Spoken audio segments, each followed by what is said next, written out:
Speak up English, the key to success. Hey there, English learners. Welcome back to Speak Up English Conversations, where we turn everyday talk into powerful learning opportunities. Get ready to immerse yourself in real-life English dialogues covering a variety of topics. In each session, we'll dive deep into daily conversations, exploring different topics that matter to you. From casual chit-chat to practical discussions, we've got it all covered. But here's the best part: as you tune in, you're not just listening, you're actively learning. You'll pick up new vocabulary, enhance your listening skills, and most importantly, boost your speaking confidence. So, are you ready to embark on this language journey with us? Let's dive into today's conversation and unleash the English speaker within you. Without further ado, let's get started. Hey, Sarah, have you been thinking about how to practice English speaking lately? Absolutely, Tom. I've been trying out a few different methods. What about you? Well, I've been trying to engage in more conversations with native speakers whenever I get the chance. It's been really helpful. That's a great idea, Tom. Speaking with native speakers helps us get used to natural speech patterns and improves our pronunciation.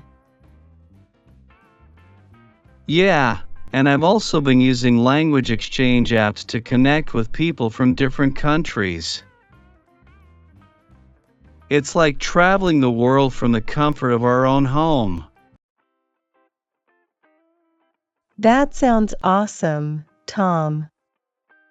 I've heard about those apps too.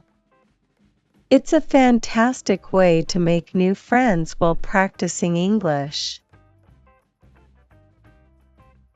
Definitely. Plus, I've been watching a lot of English movies and TV shows with subtitles. It helps me understand the language better and exposes me to different accents. I do that too. It's like entertainment and learning rolled into one. And you can never go wrong with a good binge-watching session. Exactly. Oh, and I recently started recording myself speaking English. It's a bit awkward at first, but it helps me identify areas where I need improvement. That's a brave move, Tom. But you're right, self-assessment is crucial for progress. I might give that a try too. You should, Sarah. It's actually quite fun to listen to yourself speaking English. Sarah, have you ever tried shadowing technique for improving English speaking? Oh, I've heard of it. It's where you repeat what you hear in real time, right? Exactly. It helps with fluency and rhythm. Plus, it's a great way to mimic native speakers. I should give that a shot. I've been focusing more on reading aloud to work on my pronunciation. Reading aloud is fantastic. It helps with intonation and expression. But don't forget to practice speaking spontaneously too. You're right, Tom. Spontaneous speaking can be challenging, but it's essential for real-life conversations. Have you ever tried tongue twisters for pronunciation practice? Oh, those are always fun. But they can be quite tricky.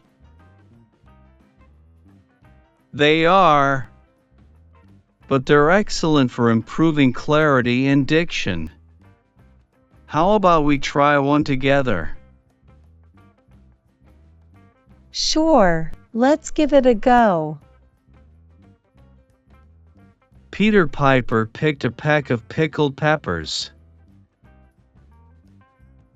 A peck of pickled peppers Peter Piper picked. See, Sarah? It's all about having fun while learning. Absolutely, Tom. Learning English doesn't have to be boring. It's all about finding enjoyable ways to practice. Couldn't agree more, Sarah. And hey, if we keep at it, we'll be fluent in no time. Sarah, have you ever tried using language exchange apps or joining conversation groups? Yes, Tom. I've been using language exchange apps to chat with native speakers from around the world. It's a fantastic way to practice in a real-life setting. That sounds awesome. I've been attending conversation groups at the community center. It's great to meet new people and practice English together. Definitely.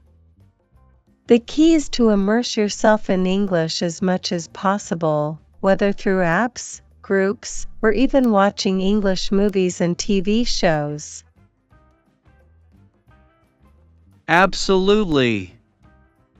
I've been binge watching sitcoms lately. It's a fun way to pick up new vocabulary and slang. Speaking of vocabulary, have you tried using flashcards or vocabulary apps? Oh, I love flashcards. I carry them everywhere and review them during downtime. That's dedication, Tom.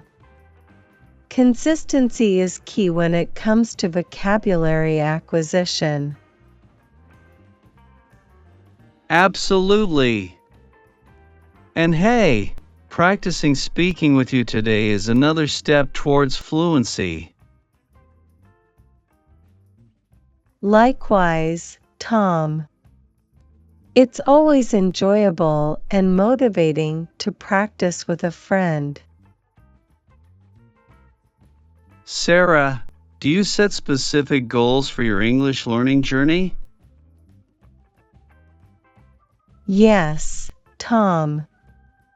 I like to set short-term and long-term goals to keep myself motivated and focused. For example, I aim to learn 10 new words each week and have a conversation with a native speaker at least twice a month. That's impressive. I should start setting more specific goals like that. I tend to get overwhelmed without a clear plan. It really helps, Tom. Setting achievable goals gives you a sense of direction and accomplishment as you progress. You're right, Sarah. It's also important to track our progress. I use a journal to write down new words, phrases, and expressions I learn each day. That's a fantastic idea, Tom. Keeping a journal helps reinforce what you've learned and allows you to reflect on your growth over time. Exactly. Plus, it's rewarding to look back and see how far we've come. It motivates me to keep pushing forward. Absolutely. Celebrating our progress, no matter how small, is key to staying motivated on this journey.